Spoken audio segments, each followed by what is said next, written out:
Conocida como el estudio del todo, la Kabbalah, surgida hacia finales entre el siglo XI, XII, XIII, podríamos situarla más o menos en esa época, constituye una forma de conocimiento profundo de lo divino y de la creación.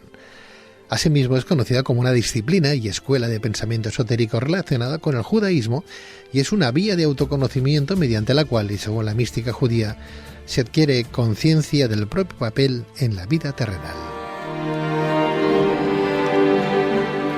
En este sentido, en anteriores entrevistas con nuestro invitado hemos hablado de los vínculos de la Kabbalah con la psicología, de su relación con el alma, del significado del árbol de la vida, de qué se entiende como realidad y de cómo acceder al más alto nivel de conciencia desde la Kabbalah.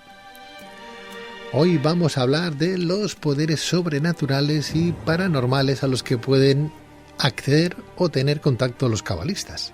Pero ¿han habido cabalistas que mediante el estudio de este pensamiento esotérico hayan podido realizar un milagro o un acto paranormal? ¿Qué es el nivel o dimensión de la Yodma? ¿Es posible llegar a un nivel de conciencia que permita desarrollar ciertos poderes? ¿Cuándo o cómo se produce una afinidad energética entre dos almas?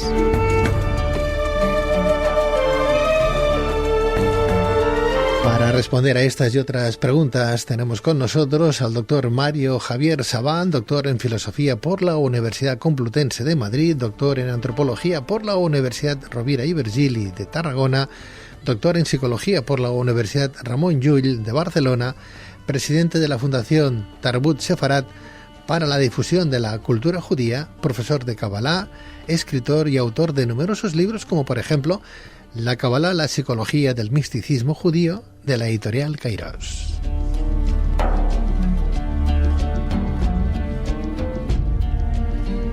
Doctor Mario Javier Sabán, muy buenas noches. Buenas noches, Pedro. ¿Cómo está? Gusto en verte nuevamente por aquí. Está tu casa. Muchas gracias. Un placer, un placer. Vamos a aprender un poquito más de ti, de todos tus años de investigación, trabajo, etcétera. Bueno, en realidad no es de mí, sino que yo a su vez aprendo de los sabios antiguos y medievales, así que poco aporto, porque en realidad había algún rabino que dijo alguna vez, nosotros nos subimos a los hombros de los sabios, entonces parecemos sabios, ¿no? Pero en realidad, claro, subirse a los hombros ya tiene una gran ventaja. Cuando tú hablabas en la introducción, y eso surge siempre en qué siglos se desarrolla el tema de la Kabbalah, siempre tenemos como un problema, porque nunca podemos saber desde qué siglo empezar a analizar la Kabbalah. Dado de que, por ejemplo, hay investigaciones del siglo I a.C. que la relacionan con ya textos de Kabbalah en Qumran, con lo cual en la época de Jesús había cierta cábala desarrollada, y fíjate que cuenta la leyenda que Rabbi Shimon Bar Yochai, el creador supuesto del Zohar, que sabemos que no fue el autor del Zohar, sino fue Moshe de León en Guadalajara, Rabbi Shimon Bar Yochai es del siglo II. Con lo cual estaríamos hablando de que aunque se desarrolló la cábala entre el siglo XI y XIII, realmente su génesis es mucho más antigua de la que nosotros creemos. Es decir, que tenemos casi la seguridad que es desde el -1, desde el 1 a.C. al 2. No obstante, ni se apreciaría ni se llamaría Kabbalah en su día, sino que sería como quererle atribuir textos a la Kabbalah de hoy, ¿no? Sí, además lo que sucedió con el tema de la Kabbalah en realidad es que no había una escuela unificada. Había escuelas de secretos dentro del mundo judío totalmente diferentes unas de las otras. Es más, fíjate que Aryeh Kaplan, el gran historiador y cabalista, él habla de que en el siglo II había escuelas especializadas en secretos diferentes. No todos estudiaban los mismos secretos. Por ejemplo, las dos grandes escuelas, había escuelas que solamente estudiaban el secreto de la creación, el Maseh Bereshit, y había escuelas que solamente estudiaban el secreto de la Merkabah. Y había otras escuelas que solamente estudiaban el secreto del nombre de Dios. Es como que las diversas escuelas no todas tenían un secreto en el cual trabajaban. Y hoy, claro, recibimos la Cábala como una especie de sistema, donde estudiamos prácticamente todos los secretos, la numerología, pero que en su génesis fue bastante anárquica. El nacimiento. Cada grupo se especializó en otro secreto. Bueno, de alguna manera algo similar a la propia Biblia, ¿no? A la Torá. Sí, en cierto modo sí, pero bueno, el tema de la Biblia es mucho más antiguo, ¿no? El tema del canon de la Biblia, estamos hablando por lo menos del siglo VI a.C.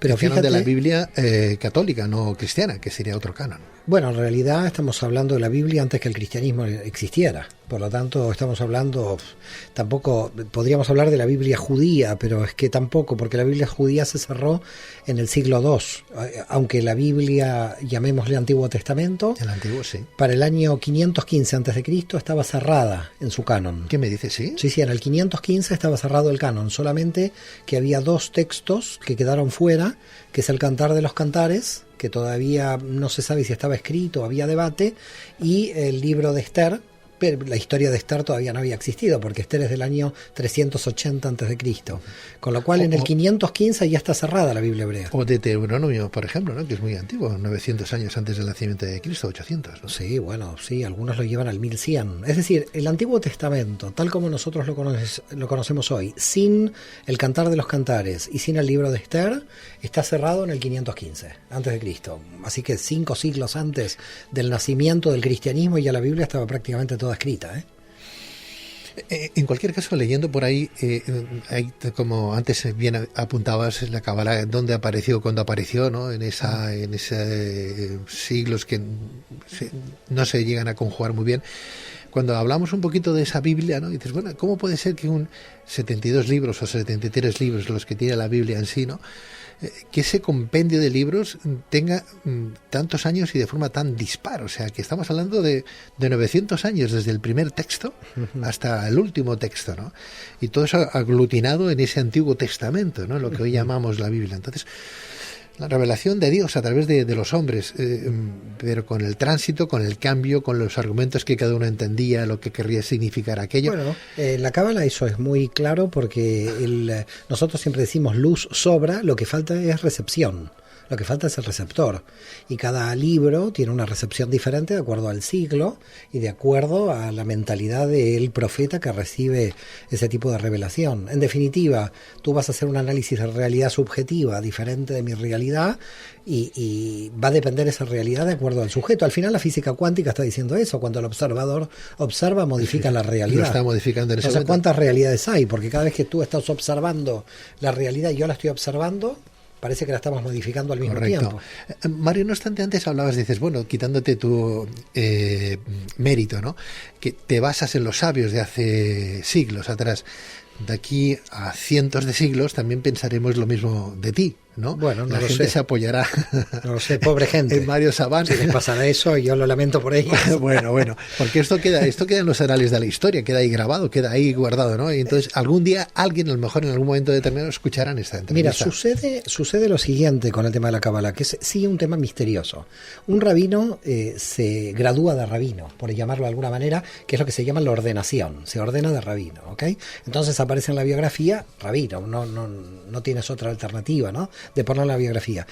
El tema de los cabalistas es que nadie que ha estudiado la Cábala nunca se dijo que era cabalista, a sí mismo. Claro. Solamente cuando muere, el reconocimiento de sus obras hace que la tradición lo considere, porque de alguna manera cabalista no es un título. Es decir, si te aparece una persona y te dice soy cabalista, que sepas que ya podríamos decir que no lo es, porque no existe el título del cabalista. Estás en terreno... No, estoy en terreno de la tradición. Complicado, ¿eh? No, mucha complicado, gente... complicado no, yo te explico cómo es la tradición, no terreno complicado. Es decir, no, lo digo porque hay gente que, tanto hombres como mujeres, que van de cabalistas por la vida. Está bien, pero el que es cabalista se lo considera luego de fallecido. Porque si esa obra, de alguna forma, está de alguna manera influenciando o es recibida, porque fíjate que Kabbalah, como nivel de recepción, Kabbalah es medio misterioso. Yo siempre digo, la Kabbalah es la recepción de la tradición, pero en realidad hay algo más secreto en la Kabbalah. Y te digo que te voy a decir algo que no lo explico a los alumnos. Así que ya que estamos, los oyentes gracias. van a tener algo, porque Kabbalah también se relaciona con un verbo hebreo que quiere decir ver la realidad paralela. Ver la realidad paralela. Porque en hebreo Kabbalah también quiere decir ver lo paralelo que se oculta. Y entonces, claro, también la Kabbalah es, estoy sospechando que aquí hay una realidad oculta que no la puedo ver y que la Kabbalah me permite ver. ¿Ok? Entonces, cuando estamos hablando de Kabbalah es recepción, pero también es ver el paralelo. Antes de ver esa realidad paralela, tú tienes hoy tu pensamiento, te basas en los sabios, como tú bien decías, pero tú aportas también tu conocimiento, tu investigación y tu puesta al día de la cábala y de todo lo que hay, ¿no? Está claro. Vamos evolucionando y lo que antes no se entendía hoy le damos una explicación y aquello queda reflejado como un anexo, como una adenda, como un añadido más a lo que ya nos dijeron los sabios, con lo cual tú eres el sabio de hoy, que apoyado o no en los sabios de ayer, mira, pues sigues. Pero sí entiendo lo que dices. Eso va a ir cambiando, modificando un poco la cábala de aquí a 1000 o 2000 años, entiendo. Entonces la cábala de aquí 2000 años, como la de hoy, entiendo yo que no es la misma de hace 2000 años atrás. No, nunca es la misma, pero va viendo. Lo que sí queda claro para todos, y queda claro a lo largo de la historia, que la cábala es un conocimiento que lo podríamos denominar prescientífico, que se adelanta de alguna manera intuitivamente a lo que la ciencia luego por experimento o por una razón teórica puede llegar a demostrar. Entonces en realidad si tú lo analizas profundamente, el cabalista tiene por su experiencia personal podríamos llamar una intuición, un conocimiento intuitivo que hoy todavía no está demostrado, probablemente, pero que luego, con el tiempo, probablemente ese conocimiento se va a demostrar. Porque el cabalista lo que trata de describir es lo que siente en su interior, de alguna manera, en su esencia más profunda, y por lo tanto, al conectarse en su esencia más profunda, de alguna forma va realizando un trabajo muy interesante, porque es un trabajo paradójico. Yo te voy a tratar de explicar la paradoja porque esa paradoja es muy bonita. A medida que la persona entra en sí misma, la persona sale de sí misma. Es decir, a medida que yo voy tratando de conectar con mi alma, llega un momento que yo no estoy conectado con mi alma, estoy conectado con la luz reflejada del cosmos dentro mío. Es decir, en un nivel de profundidad sucede una cosa muy misteriosa. En la máxima profundidad subjetiva del alma, el alma desaparece en sus formas limitadas y empieza a, de alguna manera, expandirse. Se ve más allá del cuerpo, se ve más allá de sí misma. Entonces, lo curioso es que parece ser que la cábala estaría profundizando sobre el sujeto, que es lo que en ese sentido hace la psicología, porque la psicología profundiza sobre el sujeto, pero lo hace en una profundidad mental y por lo tanto se queda en la definición de identidad de la mente. En cambio, la cábala sale de la mente y dice que la energía que tiene el alma es una energía cósmica, que no es una energía entrópica del yo. Y en ese sentido sucede ese gran misterio, esa gran paradoja. En la máxima profundidad del yo termina la aniquilación del yo. Si es una profundidad real. Si es una profundidad que no es real, puede quedar en la entropía de la mente. Si queda en la entropía de la mente, es un refuerzo del yo. Queda claro que la psicología va por el refuerzo del yo, porque en general cuando alguien va al psicólogo, a veces la autoestima está por el suelo. En la Kabbalah es una situación como no contraria, pero complementaria. Ahora que tú tienes una buena autoestima, porque tu yo está fuerte, ahora yo te lo voy a aniquilar. Ahora estoy con la posibilidad de aniquilarte. Pero no te lo aniquilo porque estoy contra el yo, sino porque en realidad te lo estoy profundizando. Lo que estás haciendo es profundizar al yo, expandirlo. No sé si me estás siguiendo. Perfectamente. Sí. Entonces, la paradoja se resuelve cuando el yo se descentra. Ahora, desde el punto de vista de la mente, es muy... Entonces, perdona, ¿qué es más importante, el yo, el ego o el alma? Lo más importante es la nada. El vacío. Es cuando todo eso desaparece en la no forma. El problema de la mente es que la mente no puede captar la no forma. Entonces, ¿qué hace la mente siempre? Busca un punto de apoyo. Es decir, imagínate buscar un punto de apoyo en la nada. No hay punto de apoyo en la nada. Y eso es lo que hace la mente. La mente crea un punto de apoyo en la nada, porque en el universo es la nada, y la mente crea un punto de apoyo. ¿Por qué? Porque si no, no puede tener forma ninguna. No puede construir una idea. Entonces ahí, ¿la fe dónde la pones? ¿Dónde la sitúas? La fe en todos lados. Y la fe quiere decir en hebreo confianza. Yo tengo confianza que todo esto tiene un sentido. La fe está por todas partes. La fe entendida como confianza. O, si tú lo entiendes como un control institucional religioso, eso para mí no es fe. Hay que ver dónde tienes el tema de la fe. ¿Cuál es el concepto de fe? ¿Qué es fe para ti? Fe para mí es libertad. Libertad. Sí, fe para mí que es libertad. ¿Se puede tener fe sin conocimiento? ¿Se puede tener fe sin conocer la Biblia, la Torá, la Kabbalah? ¿Se puede tener fe? Yo creo que el camino de la verdadera confianza es el conocimiento.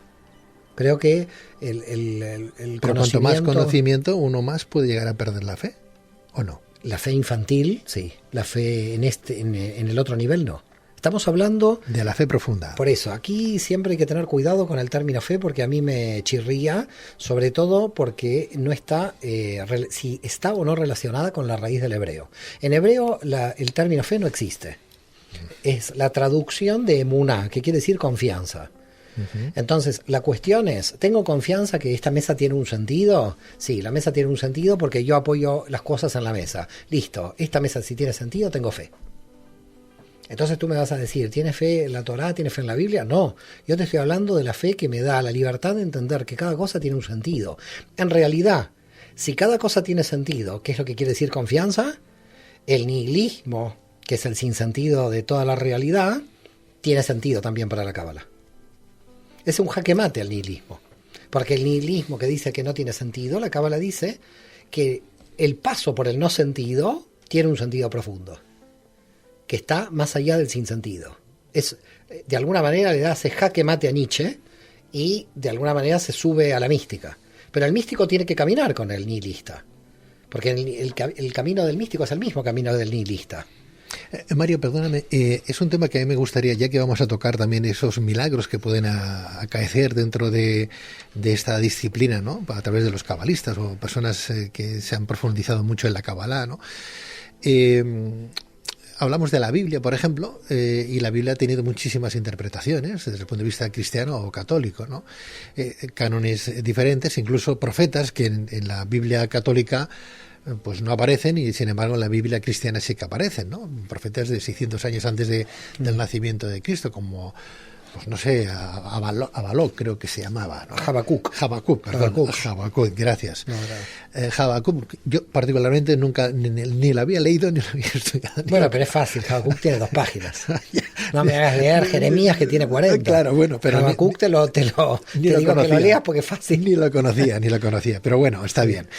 Claro, uno con el tiempo va desarrollando pues ciertas habilidades, ¿no? Supongo que como tú, con tu estudio y demás, ¿no? Y claro, y observas la gente cristiana, y que esto no vaya en detrimento de nadie, es una comparación odiosa, pero bueno, observas la gente cristiana, protestantes y compañía, y la gente católica, ¿no? Es curioso como el católico, algunos ni se han leído el Antiguo Testamento, la Biblia, ni el Nuevo, o sea, nada, ni los Evangelios, algunos sí, pero la mayoría de los protestantes o cristianos sí que se la han leído, o se la leen, rezan, oran, pregonan su fe todos los días, lo estamos viendo en cualquier medio, ¿no? Incluso dentro de su fe o sus movimientos espirituales aparecen milagros. Encuentras también a sus pastores que reúnen a multitud de masas, curando, sanando y quitando espíritus, demonios, etcétera, etcétera. Cosa que no se ve con lo católico, ¿no? Uno piensa, bueno, ahí hay un poco más de superstición que no en la parte católica también, y la gente que sigue un poquito más ese camino, al margen de, estoy hablando a título muy general, pues quizás, a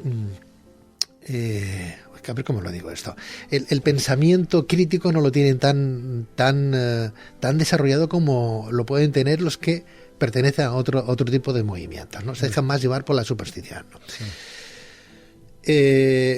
Claro, uno puede llegar a perder la fe, esa fe no de niño, sino esa fe que uno quiere desarrollar, que no superstición, y encontrar a su Dios crístico en un momento determinado. Entonces, para que eso no ocurra, no perder la fe, o para reencontrarla, ¿qué tenemos que hacer, Mario? A ver, el tema es el siguiente. Yo no vengo aquí a dar fórmulas matemáticas para salvar a nadie.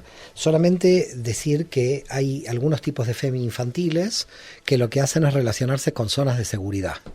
Y hay otro tipo de fe, mucho más, me parece, elevada, que se tiene que relacionar con la libertad. El problema de la libertad, vuelvo a repetirte, es que no hay un punto de apoyo en el vacío.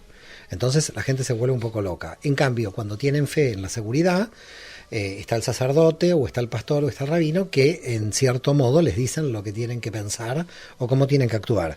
Yo en el análisis que tú estás haciendo estaba aquí apuntando alguna cosa para tratar de ordenar todo lo que tú más o menos estabas planteando, que me parece muy interesante.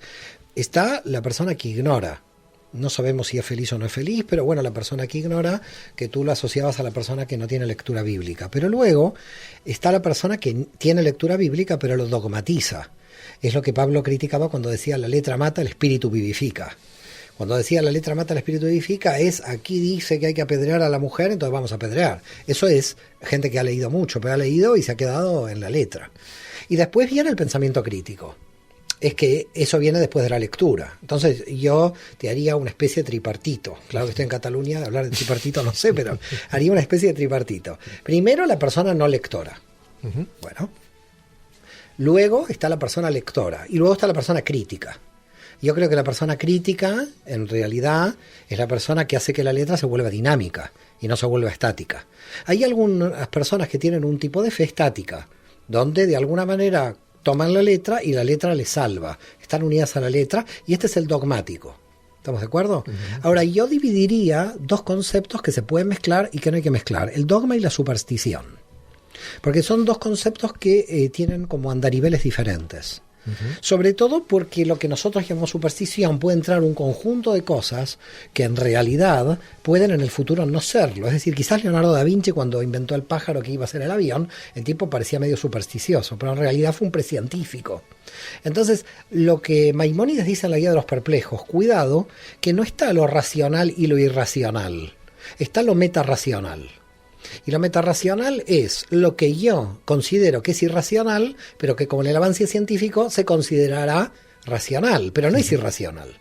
Entonces, vivir en un mundo donde el mundo es la racionalidad y la superstición es un mundo muy complicado, porque en la superstición estamos poniendo cuestiones precientíficas que en algún momento van a pasar a ser racionales.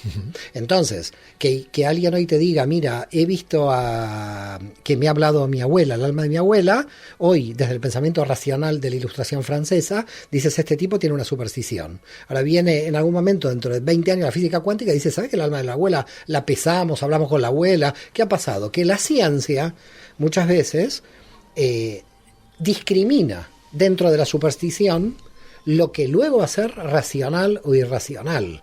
Pero aquí hay que tener cuidado que en la superstición, que es lo oculto, se esconde también cuestiones racionales aún no probadas, que es lo que Maimónides dice, está lo metarracional. Entonces yo no dividiría el mundo entre el pensamiento crítico y la superstición. Porque cuidado que en la superstición puede haber elementos de verdad que en el secreto nosotros, por el avance científico, los consideramos superstición, pero que en realidad no tienen nada de superstición. No sé si me estás entendiendo el problema que tenemos aquí. Perfectamente, sí, sí. Por ese motivo hay que tener mucho cuidado cuando hablamos del término superstición. Porque en el término superstición puede estar mezcladas ambas cosas. Lo que es la imaginación y lo que es una realidad futura que se puede llegar a dar y que en muchos casos en la historia se ha dado y que en algún momento la gente creía que era una superstición y que después se entendió que no era ninguna superstición, sino que había un pensamiento lógico. Yo no sé, Mario, doctor Sabán, si esa superstición, en un caso que te voy a plantear el día de mañana, a través de física cuántica o no, tendrá una resolución. El ejemplo, un niño con hepatitis C en casa, que amarillo, hígado fatal, mamá cristiana, ¿no?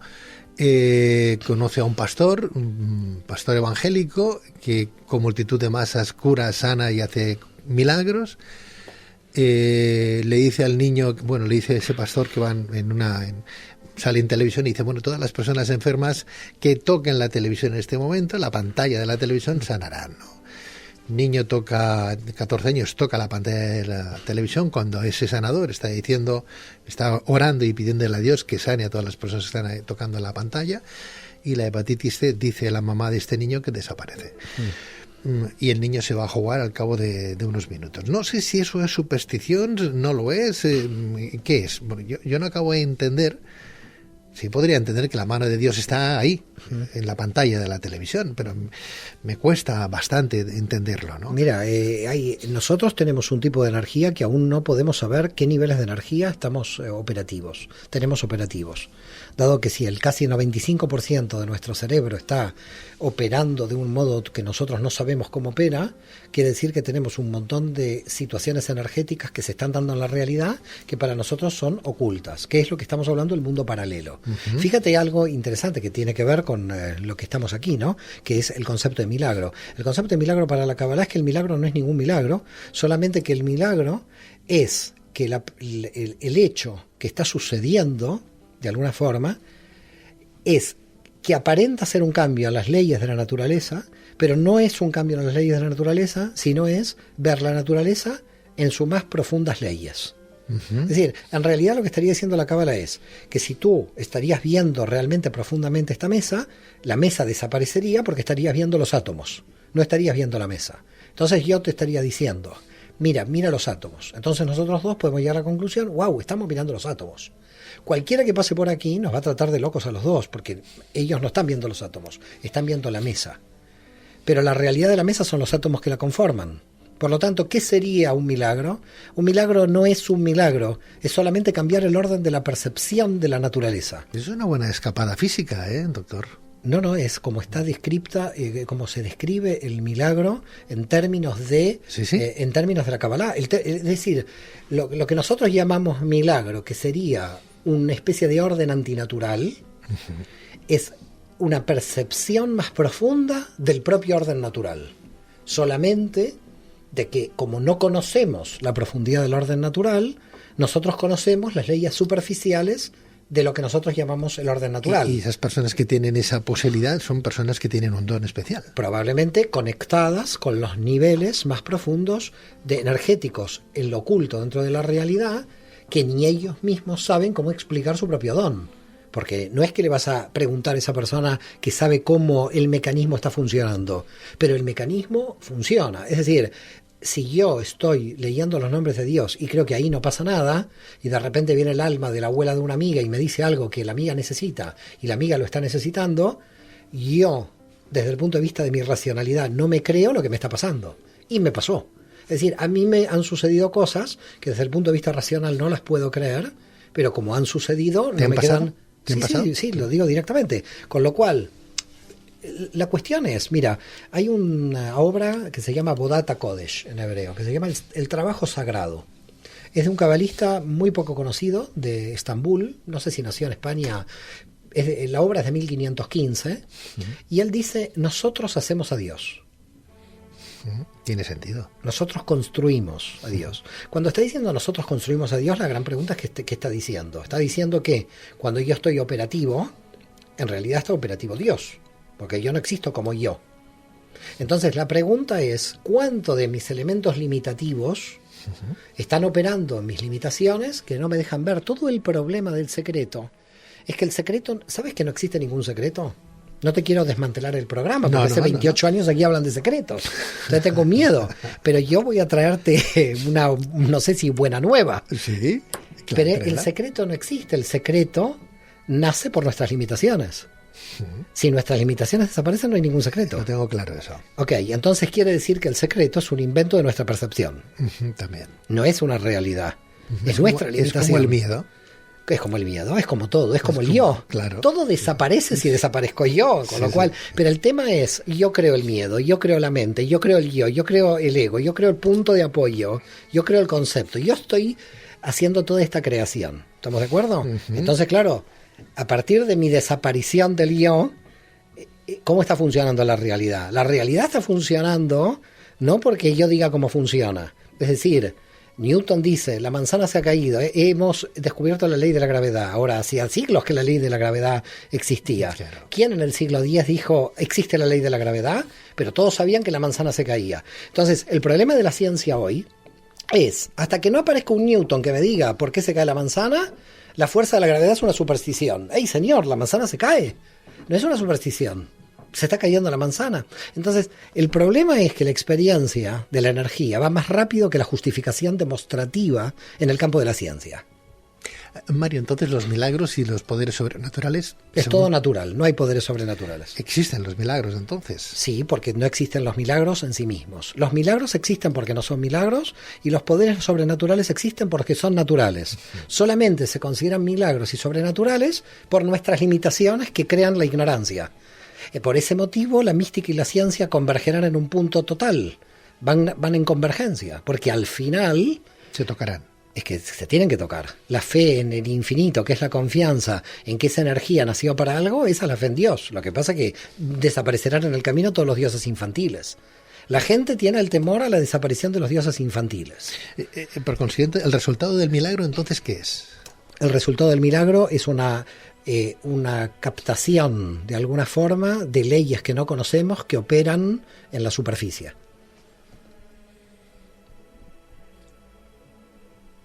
El otro día nos enviaban desde Roma una productora 14 capítulos de una producción televisiva que están ofreciendo a diferentes televisiones de los milagros del Vaticano, lo que se ha llegado pero que nadie ha difundido nunca, a diferencia de otras corrientes religiosas, ¿no? Si le damos una explicación tan lógica al milagro, hemos perdido un poquito esa relación con lo divino, Mario. No, la relación con lo divino se profundiza. Si yo a no ser que quieras un diosecillo a tu medida. Bueno, es que la mayoría de las gentes han creado un dios a su medida. Eso es idolatría. Eso es una transferencia de tus miedos. Yo sé que me van a quemar mañana, ya lo sé. No, bueno, vamos a hacer 2, 3, 4. Aquí Jordi Forti, aquí anda claro, por ahí, pero es que la mayoría de la gente se ha hecho un dios muy particular. Claro. Solamente acuden a Dios cuando tienen una necesidad. Ah, claro, bueno, es el dios a prueba de todo, el que tenemos ahí a mano. Claro, yo entiendo, pero eso es una cosa muy infantil. Ese es el ataque al paganismo. El paganismo tenía el dios de la belleza, el dios del amor, el dios de esto, el dios del micrófono. Entonces, el dios del micrófono es Pedro Riva. Entonces, gracias. Entonces, tenemos que aumentar un poco nuestro ego para no aburrirnos. Dejémoslo atrás al ego. Entonces, sí. si le podemos dar, no sé si quitándole ese mérito, ese valor al milagro en sí, no sé si estamos dejando... Yo te entiendo, el sufrimiento que tienes. Tenemos un montón de cuestiones infantiles. La religión, la nacionalidad, son cosas que nos entretienen. Nos encanta lo infantil. Yo por eso que yo valoro tanto a las personas que son de otras confesiones y de verdad, con sus hechos, con sus palabras, con sus demostraciones, comulgan con lo que dicen evangélicos, ¿no? Por ejemplo, ¿no? A mí me sobrecoge que gente que no tiene mucha cultura, por ejemplo, pues tienen ahí, se leen su Biblia, ¿no? Y se la leen y te hablan de profetas que uno ni sabía que existían, ¿no? Sí, sí. Y otras personas, grandes eruditos, pues no se han leído nunca la Biblia y te dan unos sermones tremendos, ¿no? Te podría hablar incluso hasta de algún sacerdote que está más para allá que para acá, ¿no? Entiendo. Con lo cual uno ve... no sé, hay como una lucha interna, porque dices, bueno, a mí me educaron dentro de la religión católica y me explicaron ciertas normas, pero es que la gente que comulga con mi pensamiento a lo mejor no sigue tanto la Biblia como las otras personas que con la misma Biblia, con los mismos hechos, los mismos profetas, se la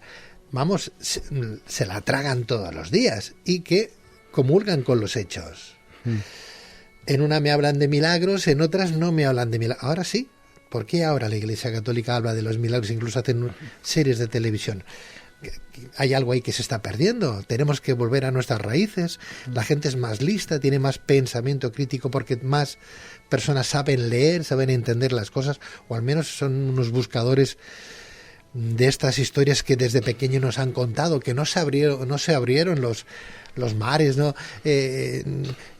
Hay cosas que hay que entender, que en aquel tiempo la gente se hablaba en parábolas, había mucha metáfora y que no había que leerse ni a día de hoy la Biblia a pies juntillas, literalmente, sino extrapolar lo que ahí se está diciendo, ¿no? Sí, claro.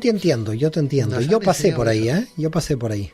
Estás como sufriendo un poco en lo que estás diciendo, es ¿no? como perder un poco la fe. Sí, no es perder la fe, es perder la infancia. No es perder la fe, es madurar. Es un problema de madurez, porque madurez implica un sufrimiento. Entonces, el problema no es un tema de fe, es decir, cambias el nivel de la fe. No es perder la fe, es perder la fe infantil. Es perder la fe infantil. En ese sentido, si tú asocias la fe a esa fe infantil, sí. Pero, digamos, si una persona que tiene 50 años va a seguir siendo católica o cristiana porque cree en los Reyes Magos y no en la ética de Jesús, estamos perdidos. Es decir, es ahí donde está la fe infantil o la profundidad. En hebreo hay una palabra muy bonita para decir profundidad, porque además se nota que es profunda, es decir, como que golpean. Omek. Omek quiere decir como que pegó profundamente, ¿no? En la religión, como en todo, no solo en la religión, te podés quedar en la superficie. Y por lo tanto, uno se vuelve superficial y tampoco pasa nada. O te podés meter en la profundidad. Cuando te metes en la profundidad es un problema, porque en la profundidad desaparece el Papa, los Reyes Magos, desaparecen un montón de cosas. Es decir, cada vez que tú profundizas más la realidad, vas aumentando el escepticismo. Frente a esa fe infantil desaparece.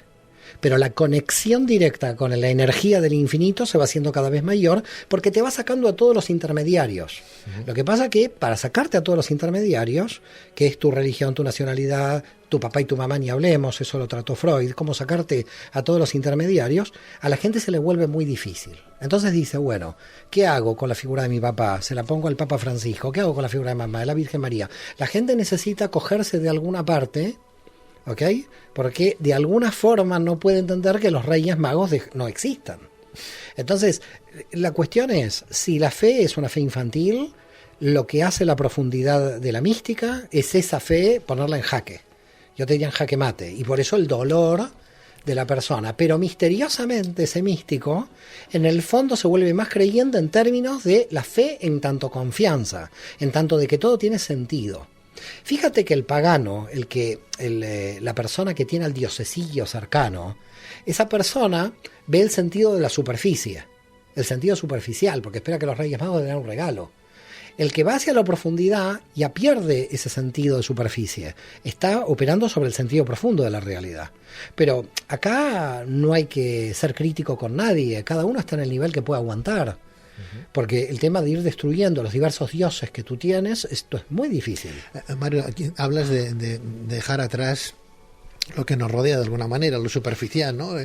Lo anecdótico, por otra parte, ¿no? Desde papá, mamá, desde otra escala, sino el papá, la iglesia, etcétera, etcétera, y ir directamente al gran hacedor, a Dios, ¿no?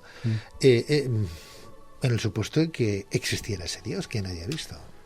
Lo que pasa y no es una realidad que hemos imaginado por necesidades psicológicas. Lo que pasa que si nosotros lo imaginamos por necesidad, quiere decir que existe. ¿Tú crees? Si lo hemos creado de alguna manera, porque lo hemos proyectado. También hemos creado Alien, el octavo pasajero. Sí, pero de todas maneras, lo que pasa es que en el profundo todo lo creado son formas diferentes de realidades reales. Hasta la imaginación, hasta la mentira tiene función en esta realidad. Estás muy cartesiano en dividir permanentemente la realidad en dos, en el sentido de que hemos creado algo como que no tiene función. Si hemos creado a alguien el pasajero, habría que ver qué función simbólica tiene la realidad. Estoy un poco Descartes hoy. Sí, no, pero en general el racionalismo que utilizamos nosotros, que es el francés, tiene ese problema que es cartesiano. Antes de analizar, divide. Y después analiza, porque le da forma. No puede analizar desde la no división. Este es el principal problema. Por eso, antes de entrar a debatir con alguien cartesiano, le tenés que sacar del cartesiano. Le tenés que sacar de la división. Porque yo, si me meto en tu división, piso al palito. Es decir, ¿qué quiere decir piso al palito? Me metí y me volví cartesiano yo también a la respuesta. Porque me estás metiendo en la dualidad. Me estás metiendo en el mundo de la luz y la oscuridad. Me estás diciendo, lo que no se entiende, también lo hemos creado. Mira, lo que no se entiende si lo hemos creado, es que lo hemos creado por una función simbólica. En realidad, en el fondo, lo que estaría diciendo la Cábala es, me olvido de Dios y de la fe infantil. Todo lo que existe, existe por una función. Y ese instrumento, cuando vive para sí mismo, es diferente que cuando vive por su función. Cuando el instrumento vive para sí mismo, muere, porque dejó de trabajar por su función. Cuando el instrumento sigue por su función, pervive, porque lo que hace pervivir es el sentido de la función del instrumento. Por lo tanto, cuando nosotros somos infantiles, nos gusta el instrumento, pero no entendemos muy bien la función. Cuando tú te metes en el contenido, empiezas a entender la función. Cuando entiendes la función, ya no idolatras el instrumento, entiendes por qué ese instrumento fue creado. Nosotros creamos un montón de instrumentos que no tenemos ni idea por qué han sido creados, pero que si profundizaríamos en la realidad, entenderíamos el sentido que tiene ese instrumento. Quiere decir que desde el orden de la mística, todo lo más extraño que podría no tener ningún sentido, esa falta de sentido es ignorancia de yo comprender la profundidad del sentido que tiene que tener. En definitiva, te diría que lo que estaría diciendo la Cábala es, si tú no encuentras el sentido de algo, es porque tú ignoras cómo funciona ese algo. Porque si tú entiendes cómo funciona ese algo, tienes que automáticamente comprender que eso tiene sentido. ¿Estamos de acuerdo? Ahora, claro, ¿cuál es el sentido último? Ahí no llega nadie, porque el sentido último es la Matrix. Porque en el sentido último es el punto ciego del universo, donde está el infinito. ¿Cuál es el sentido de la vida entonces, Mario? ¿El sentido de la vida? ¿El sentido de la vida en el programa general o en mi programa particular? En el programa general. En el programa particular, claro, cada uno tendrá sus En el programa valores. general probablemente no lo sabemos. Lo que dicen los cabalistas es que es una autoconciencia divina, es una autorrevelación, es un espejo. Es decir, nosotros no tenemos que ver en el programa divino. En el programa divino, el programador quiere ver si lo creado está bien o mal. Es como que tú te sientes en el ordenador, creas el programa y el programa dice, ¿por qué me has creado? Y el programador se ríe y dice, mira, este tipo me está preguntando por qué lo ha creado. Entonces las razones del programador son casi imposibles. En muchos casos los cabalistas ahí se declaran en el desconocimiento. Lo que sí les queda claro a los cabalistas es que algo de la identidad del programador está en la programación. Entonces, dicen los cabalistas, profundizando en la programación, vamos a entender algo de la identidad del programador, pero probablemente no lleguemos totalmente a la identidad última del programador. Estamos hablando con Mario Savant sobre los poderes paranormales de los cabalistas, que ahora entraremos también de lleno en ello, aunque ya estamos muy metidos en ello, ¿verdad? Recientemente aquí en Barcelona se está llevando adelante un congreso sobre ufología, y hablando con esos expertos de ufología nos han llegado a decir que en un momento dado, hablando de esa programación, el Homo sapiens fue creado genéticamente por algún extraterrestre, ¿no? Por gente llegada desde fuera. Claro, dicho así, suena como muy tribal, muy... Bueno, pues podría ser que luego el hombre, a través de un proceso de genética, pues se convirtiera en el Homo sapiens sapiens que hoy conocemos. Habría que preguntarse en ese caso quién creó a los extraterrestres. Claro, ¿quién creó a los extraterrestres? Y eso volvemos otra vez. Estamos en la misma situación, suponiendo que a nosotros nos creó extraterrestres o un híbrido. Yo creo más en el híbrido. Sí, pero Mario, creo más entre monos y extraterrestres. Creo más en el híbrido, pero porque lo dice la Biblia, no porque lo crea yo. Claro, yendo de nuevo a ese pasaje bíblico, ¿no?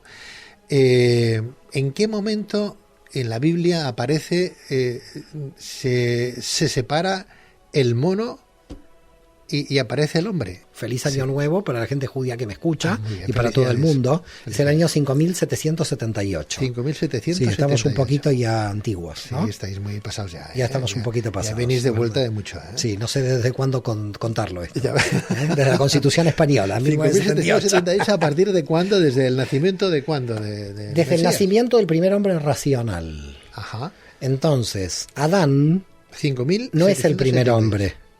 Es el primer hombre racional. Dice la tradición judía que antes de Adán existían formas humanoides. ¿Me arqueas la ceja por algún motivo Sí, especial? porque siempre, literalmente, la gente cree... Sí, te arqueo la ceja porque la gente cree, literalmente, que Adán es el primer hombre. Claro, es que sí. No es el primer hombre. Estamos en ese infantil, ¿no? Estamos otra vez en lo infantil. Sí. Adán es el primer hombre racional, que tuvo conciencia de ser hombre. Tanto es así que la tradición dice que cuando dice que Adán y Eva tuvieron hijos e hijas, que no sabemos qué hijos e hijas son, esas Caín, hijas e hijos, no, Caín, Abel, Set, a estos se los nombra, pero además hay otro versículo donde no se los nombra y se dice tuvieron hijos e hijas, a estos no se los nombra cuántos hijos e hijas tuvieron. Dice la tradición que estas son formas humanoides, porque cuando se nombra a la persona es que tiene conciencia de ser quien es. Sí. Claro, los nombrados, los que tienen identidad, son porque saben la identidad que tienen. Cuando son hijos e hijas, no tienen ni idea cuál es su propia identidad. La autoconciencia, para la tradición, produciría... ¿Me está siguiendo? Sí, perfectamente. Produciría de alguna manera el hombre racional. Entonces, que hayan existido formas humanoides anteriores, ni fu ni fa, en Mario, términos de la cábala. Pero, Mario, el diluvio, dicen, cronológicamente lo valoran en 8.000, 9.000 años atrás. No, el diluvio se valora en 20.000 años atrás, porque Jericó es una ciudad que más o menos ya para el 15.000 o 12.000 antes de Cristo ya existía como ciudad. Ciudad estamos hablando de 30 habitantes o 50. Bueno, o sea que el hombre no era consciente entonces, porque si estamos hablando de 5.778 años y nos vamos a 20.000, entonces... No, porque en realidad... ¿Estuvieron 15.000 años sin conciencia? No, yo te explico. En realidad, el 5.778 no es un número que lo puedes tomar literal. Lo tienes que tomar totalmente simbólico. No, claro, no estamos. No estamos. No, yo te voy a explicar por qué motivo. Una cosa es la historia, claro, y otra cosa es lo que dice el texto bíblico a nivel literal. Claro, pero si me hablas de 20.000 años atrás, que el hombre ya, por ejemplo, una de las ciudades de Sumeria, ya eran más que conscientes. Estamos hablando de 3.000 años antes de Cristo, o sea que estaríamos hablando en ese periodo más o menos de lo que tú me estás diciendo. El periodo que marca la tradición judía de 5.778 coincide con el nacimiento de Sumeria, Caldea y Egipto. Es decir, con el nacimiento, pero antes el hombre tenía cierta cultura. Claro, y conciencia también. La pregunta es que nos metemos otra vez en lo cartesiano, cuando el hombre tiene conciencia o no tiene conciencia. La cuestión es, el Neandertal tenía conciencia, el otro no. Si nos metemos ahí tenemos un problema, porque también los animales tienen cierto nivel de conciencia. Claro. Entonces, ¿qué hacemos? ¿Hasta dónde nos vamos? Sí, no, pero es que claro... pero hay que tener cuidado en la definición de conciencia. Sí, pero nos quedamos en números, Mario. Fíjate que tú me has dado unos datos que tampoco... Si yo fuera una persona muy... no dual, sino muy concreta, muy racionalista, me quedo con 5.000 y ahí me muero, me jubilo con esos 5.778. Por ese motivo el racionalismo tiene un problema, porque no entiende lo simbólico. Es decir, como no entiende lo simbólico, si el racionalista es literal, porque cree lo que lee, estamos perdidos, que es tu crítica a la lectura del texto del Génesis. ¿Estamos de acuerdo? Uh-huh. Es decir, si tú crees lo que estás leyendo, es una crítica. Si tú te coges de algo en esta realidad en forma literal y no simbólica, volvemos al tema de que estás analizando la superficie y no estás analizando lo que sucede simbólicamente. Es que lo que me ponen en la superficie son 5.778 años. Porque en la superficie también te ponen 2017, sí, y tú como cristiano festejas el 2017. Sí. Pero Jesús nació el 6 a.C. Sí. Entonces debería festejar el 2023. Sí, ¿Y por qué sigue festejando el 2017? Sí. A ver, volvemos otra vez. Igual que celebro la Navidad cuando no toca. Celebras la Navidad cuando no toca, porque en realidad todo lo que hacemos es simbólico. Claro. No tiene que ver con el momento que toque, porque en realidad cuando tú cumples años, cumples 40 vueltas alrededor del sol. Entonces, tampoco tiene ningún sentido literal. ¿De qué estamos, es decir, Mario? A ver si queda claro. Entonces, ¿con qué me quedo? Con nada. Y cuando te quedas nada, te liberas. Libérate, quédate con nada. ¿Por qué estás desesperado en tener un punto de apoyo? Claro, es que estás desesperado. Es que ¿por qué te desesperas? El mundo tiene el problema. ¿Quién fue la mujer de Caín? No sé, no aparece en el texto bíblico la mujer de Caín. ¿Cómo hubieron descendencia? ¿Dónde está la descendencia? Los hijos de Caín. Pero es que no sabemos ni el nombre. Pero es que no sabemos el nombre de las 1000 mujeres de Salomón tampoco. Sí, sabemos de una o dos, pero no de todas. Tampoco sabemos quiénes son las. Es decir, yo entiendo lo que tú estás diciendo, pero lo que tú estás diciendo tiene como un problema. La búsqueda de una certeza desesperada te va a llevar a la desesperación. No, yo por ti lo digo. Yo porque ya me preocupa. Me tomaré un par de pastillas. No, me estoy preocupando. Me estoy preocupando por ti, porque tú quieres un punto de apoyo en la realidad, donde lo mejor es en realidad trabajar la parte infantil de no tener un punto de apoyo. Mira, yo quiero olvidarme de muchas cosas. Imagínate, tú relacionado con Darwin. Tú tienes un apartamento en algún lado, en Barcelona, en algún lado. No quiero entrar en temas no tengo, pero bueno, patrimoniales. Bueno, tú entras e imagínate que te cambiaron la cama o te cambiaron el sillón. ¿Tú te sientes bien ese día? No, quizás no. Quizás no. Pero si te desapareció el sillón. Pues a lo mejor sí, no sé. ¿Y si te desapareció la casa? Cuando vas a tu casa no hay casa. Ya es la desesperación. Bueno, hay un anuncio en la tele que dicen, este jamón está con la familia, si le quitamos la familia sigue estando el jamón. Y justo un judío le haces ese ejemplo desesperante. Yo me tengo solo que quedar con la familia porque no puedo comer jamón. A ver, vuelvo al tema. Por favor, para que perdona. No, yo te perdono. No, además no tengo poder de absolución. Si sería católico te perdonaría con más fuerza, más eficacia. El tema aquí, la pregunta, ¿cuál es? Ahí está Jordi Fortia diciendo que sí. Ahí. La pregunta ¿cuál es? Cuando alguien quiere cogerse de algún lado, tiene que saber de que todo lo que va a conquistar va a partir desde este punto. Quiere decir que cuando yo me desarrollé en esta realidad física, me desarrollé desde 1966, que es el año que yo nací. Uh-huh. Ahora, yo te puedo hablar de la Segunda Guerra Mundial. Uh-huh. Podemos hablar de la Segunda Guerra Mundial. Y que ahora la pregunta que tú me puedes hacer es como si tú no naciste, ¿cómo puedes hablar de la Segunda Guerra Mundial? ¿Tienes razón? No, yo te diré ¿de qué guerra me vas a hablar? ¿De la guerra de los vencedores o de los vencidos? Y además, si te hablo de los vencedores y los vencidos... No será la misma. ¿Y será la realidad de la guerra? No. Ni de vencedores ni vencidos. No. Por lo tanto, lo cartesiano se te cae ni vencedores ni vencidos. Porque tú, si me pones en vencedores o me pones en vencidos, claro, me haces pisar el palito. Claro. ¿Cuál es la guerra objetiva? ¿Quién la sabe? ¿Nadie? Exacto. Nadie la sabe. Nadie la sabe, porque ni los vencedores ni los vencidos. Correcto. O los neutrales. ¿Por qué vencedores y vencidos? Correcto. España era neutral. Sí. ¿Y los neutrales? Sí, sí. No sé si me estás siguiendo. Sí, y tanto que te En sigo. realidad hay aquí un problema. Hay que desaparecer la desesperación del punto de apoyo. La desesperación del punto de apoyo es un tema porque el yo... Porque el punto de apoyo que cuesta más es el yo, porque nadie quiere admitir su propia muerte. Uh-huh. Entonces tú me sacas la nación, me sacas el Estado, me sacas la mesa, está todo bien. Todo bien, no tanto para ti, que sufres, pero en general te puedes llegar a ir sacando todo, hasta el punto que te quedas con el yo. Y los místicos te dicen, ahora viene la cosa. Ahora que sepas que el yo no existe y te tienes que aniquilar... ¿Y cómo? Entonces, ¿cómo? Yo, ¿quién soy? No eres nada, porque lo que es el cosmos. Ahí te liberas de todos los puntos de apoyo, porque el último punto de apoyo ya está destruido. Pero esa es la aceptación de tu propia muerte, que cuando aceptas tu propia muerte, entiendes en cómo empieza a funcionar la realidad, porque cuando no aceptas tu propia muerte, lo haces todo entrópico al yo. Entonces, la realidad camina donde voy yo. No, la realidad no camina donde voy yo. Es decir, yo me voy de aquí y esta realidad está aquí aunque no esté yo. Pero en mi imaginación la realidad se mueve de acuerdo a donde mi yo está. Ahora imagínate cuando desaparece el yo, donde el yo logra no tener un punto de apoyo. Puedes construir las formas originales que quieras porque no tienes ningún condicionante cultural ni histórico para construir una forma. Y esa sería la originalidad total. La construcción de formas libres en el orden de la realidad. Toda cuestión que se origine en una cuestión anterior de formas, por ese motivo la Kabbalah es una tradición muy rara, porque es una tradición antitradicional.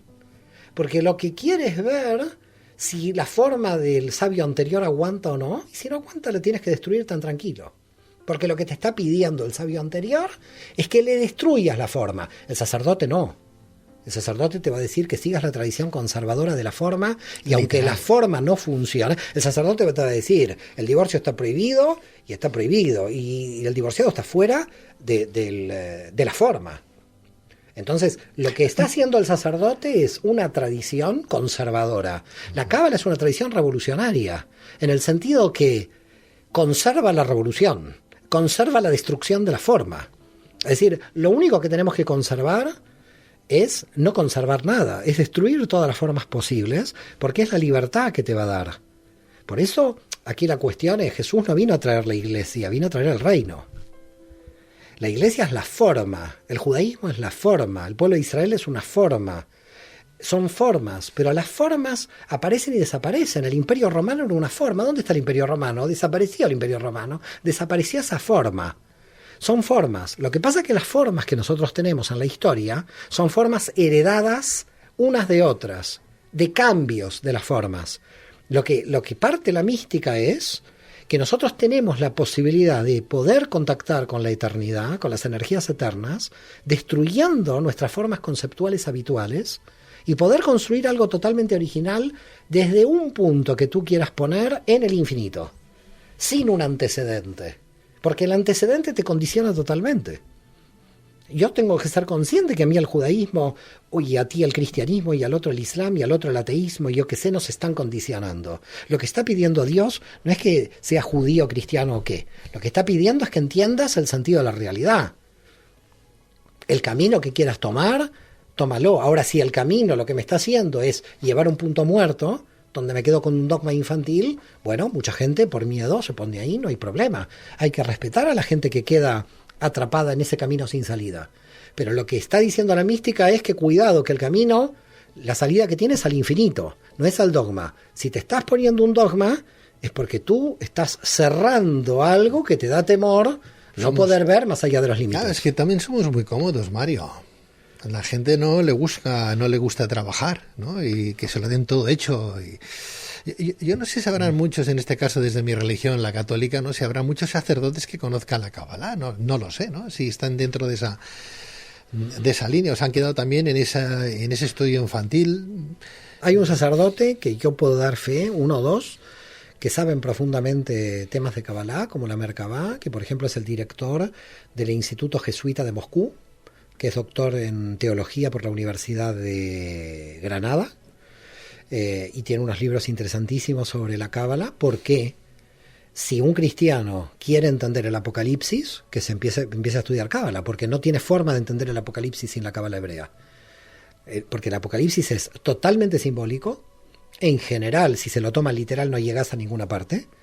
Y muchas veces cuando un cristiano me dice, yo vengo de la cultura cristiana, ¿quieres un libro profundo de Kabbalah? Tienes ahí el Apocalipsis, tan tranquilo. El Apocalipsis de San Juan es uno de los libros de Kabbalah más profundos. La cantidad de números que hay, los 12.000 por cada tribu, los 144.000 que serán salvados, las 7 trompetas al final del Apocalipsis. Es absolutamente cabalístico esa obra. Por eso es una obra muy ininteligible para un cristiano. Un cristiano primero que es el último libro, no llega ahí.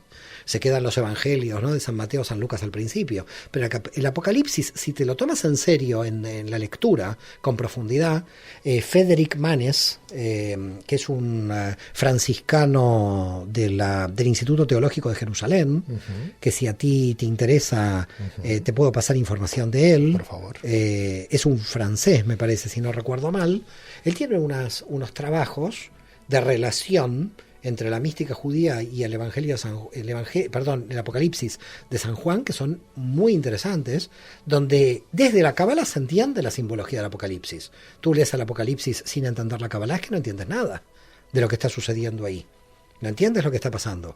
Entonces, a lo que vamos es, la profundidad del conocimiento te lleva a un nivel donde estás operativo en unos niveles de secreto de la realidad. Si estás operativo en estos niveles, no quiere decir que llegues al núcleo secreto de toda la realidad, pero si estás un poco más hacia abajo en la profundidad, ya estás viendo otra realidad. Ya estás viendo otra realidad, ya estás percibiendo otra realidad, esa realidad paralela de la que estábamos hablando. Lo que está claro es que el que no entra en esa profundidad es como vivir un poco en la inopia, pero desde luego el no plantearse el más allá, como más allá como pregunta, ¿no? Desde luego le quita cierta inquietud a su vida. En realidad le quita felicidad. Le quita felicidad porque el camino del crecimiento es doloroso, pero el resultado es muy fuerte, compensa. Pero ¿quién quiere ese camino? El camino es cuesta arriba. En este caso no es cuesta abajo. Pero cuando vas cuesta arriba, puedes ir poniendo mojones en el camino para decirle a tal individuo, mira, he pasado por aquí y pudo volver, y te puedo contar. La gente en general puede tener miedo a decir, uy, ¿dónde está el miedo? Donde hay un camino donde no tienes mojones, te lo estás abriendo tú. Por eso San Juan de la Cruz va a decir, cuando se terminaron todos los caminos, el camino eres tú. Entonces, claro, si el camino eres tú, ya ni el Papa, ni nadie, ni ningún rabino me está diciendo lo que tengo que hacer, ahora me quedé solo. Hasta que no estás solo, realmente el camino real no lo encuentras, porque todos los demás son caminos señalizados por los demás. Señalizados por la nación, por el Estado, la religión, el orden de la cultura. De todas maneras, todo eso hay que aprovecharlo, porque los que transitaron por ahí fueron gente que algo del camino, o mucho del camino hicieron. Claro. Entonces, yo no estoy como dejando esos caminos de lado. Yo estoy diciendo, lleguemos hasta los límites de todos los caminos y construyamos nuestro propio camino a partir de superar los límites. Vale, ¿cómo llego entonces a construir o a tomar conciencia para desarrollar mis poderes paranormales? Primero, tratar de no querer desarrollar los poderes paranormales. Es decir, que la persona que quiere desarrollar algún poder tiene que tratar de aniquilar su yo y tener una humildad real. En el sentido de que si quiere estar unido a la energía cósmica, tiene que no creerse nada egocéntrico. Tiene que tratar de liberar para afuera. Porque si hay algunos rasgos de egocentrismo sobre la persona, eso no funciona. Todo lo que podríamos llamar poder paranormal es una conexión entre mi energía psíquica y la energía cósmica. Si yo la energía psíquica a través del ego o a través del yo la hago entrópica, yo no voy a tener conexión con el afuera. Cuando hablas de la energía universal, ¿a quién te refieres? ¿A Dios? Puedes llamarlo Dios si quieres. A mí no me gusta llamarlo de ninguna manera, porque cuando lo llamo ya lo empiezo a limitar. Entonces me da miedo llamar a las cosas por una forma determinada. Si quieres llamarlo Dios no hay problema, podemos llamarlo Dios.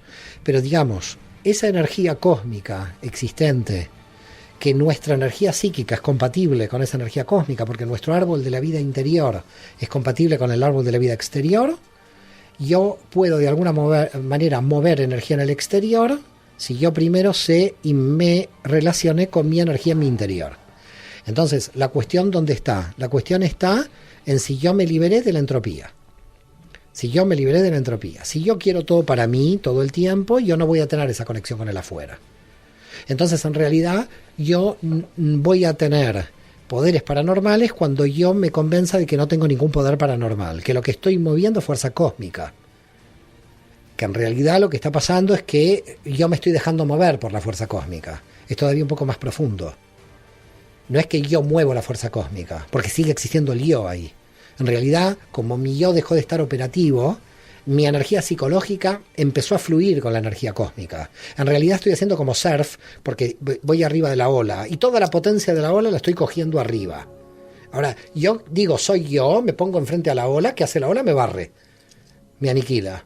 Por lo tanto, tanto el ego como el yo pierden. Entonces, mucha gente dice, ¿pero cómo esta persona tiene tanto yo? Yo puedo con la ola, tú puedes con la ola, no hay ningún problema. Viene la ola de 6 metros, tú no puedes con la ola. ¿Qué tiene que hacer el yo? Decir, me voy a transformar en la dinámica de la ola. Y ahora lo que voy a hacer es... Voy a ser la ola. Tengo que ser la ola. Y me tengo que meter en la ola. Y cuando me metí en la ola, porque yo desaparecí, toda la fuerza de la ola... Es mía. Es mía, pero no es mía porque yo no existo. Es de los dos, es de la ola conmigo porque estamos fusionados. Sí, claro. Por eso, en el siglo II, dice el Pirkei Avot, la enseñanza de nuestros padres, cuando haces tu voluntad, yo no voy a hacer tu voluntad. Pero cuando haces mi voluntad, yo voy a hacer tu voluntad. Es decir, yo voy a hacer tu voluntad cuando tú no eres entrópico en tu voluntad. Porque cuando dices, yo tengo poderes paranormales, se acabó, no tienes ningún poder. Pero es que eso lo dicen todas las confesiones y filosofías de vida. En el mismo budismo lo encontramos. Es decir, cuando uno está muy apegado al ego, al yo, está claro que ahí lo ha perdido absolutamente todo. No evoluciona, no se supera. Claro, los amigos budistas son muy potentes. Claro. No sé si hemos hablado en definitiva de lo que hoy queríamos hablar. Creo que hemos, por soslayo o no, de los temas que hemos querido tocar, pero... Ahí está Jordi, que dice que está pasando, pero siempre pasa lo mismo. Yo vengo por un tema, termino con otro. Es verdad. No sé si será para que me vuelvan a convocar otra vez, claro. Porque me dice, me parece que quedó tema pendiente. Correcto. Y es como el anzuelo de Jordi cuando me escribe. Correcto. Es así. Una cosa es lo que preparamos y otra cosa es lo que sale después, ¿no? La verdad es que es toda una excusa para volver a invitar a nuestro doctor, ¿no? A nuestro insigne especialista, ¿no?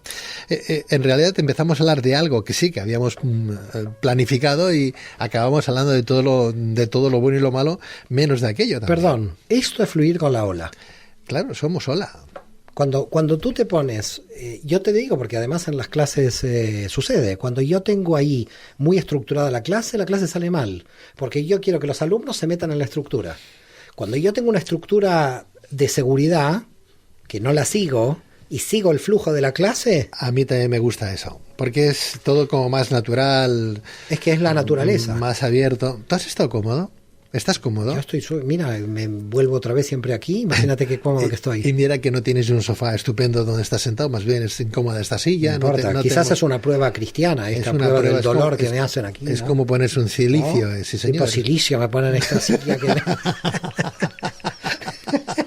Bueno, en cualquier caso, le damos café, solo le damos un poquito de agua y llevamos aquí un buen rato hablando. Bueno, dicen las Sagradas Escrituras que uno no puede llegar al reino de los cielos si no se transforma o se convierte o ve las cosas como un niño. Me gusta cuando dice Sagradas Escrituras. Para mí toda escritura es sagrada. Ya. ¿Sabes por qué motivo? Porque el que no ve a Dios en todo lugar, no lo ve en ningún lugar. Está bien eso. Está bien eso. Por eso 20.000 niños mueren todos los días de hambre. por eso en Birmania están decapitando a críos, porque en esas guerras civiles. La pregunta no es dónde está Dios, la pregunta es dónde está el hombre. ¿Dónde están? ¿Dónde está el hombre? ¿Dónde están las religiones ahí? ¿Dónde está el hombre? ¿Dónde está el hombre? No es dónde está Dios. ¿De qué hombre estamos hablando? ¿De aquel que todavía no tomó conciencia consigo mismo? Seguramente, claro que sí. Mario, de verdad, un placer de verdad tenerte en este programa. Gracias, te lo agradezco. Y hay que decir que nuestro invitado va a ofrecer un curso de Kabbalah aquí en España. No los quiero comprometer, aquí hay que decirlo, pobre gente. Y además yo creo que el que esté interesado en salir de esa superficialidad, pues bueno, que no recomendarle, sino que a nuestro invitado, ¿no? Pues que sepa que hay una página web donde obtendrán toda la información habida y por haber en las www.mariosaban, con B de Barcelona, acabado en N de Navarra, mariosaban.com. ¿Cuándo empiezas el curso de Kabbalah? El 6 de octubre, viernes, de 15 a 16:30 va a empezar la introducción. Es decir, para el que nunca ha tenido un curso de Kabbalah, para el que no sabe de qué se trata, de esto va. Sobre todo empezamos con el árbol de la vida, ¿no? Y las diferentes dimensiones, y luego las 22 letras hebreas, y luego los 72 nombres de Dios. Hacemos una cosa como... ahora viene el curso, que es el próximo 6 de octubre, y el curso lo tienes ahí muy presente. Después de que hayas hecho el curso, si te parece, hablamos de ese árbol de la vida que hoy teníamos que haber hablado, entre otras cosas. Muy bien, yo aquí estoy, sí. Me comprometo. mariosaban.com, apuntaros a ese gran curso de Kabbalah que viene a dar nuestro especialista Mario Javier Saban, doctor en filosofía, doctor en antropología, doctor en psicología, licenciado en derecho, presidente de la Fundación Tarbut Sefarad, profesor de Kabbalah, escritor y autor de la Kabbalah, la psicología del misticismo judío, de la editorial Kairos. Doctor, muchísimas gracias, un placer. Gracias, Pedro. Cuídate, buenas noches. Gracias.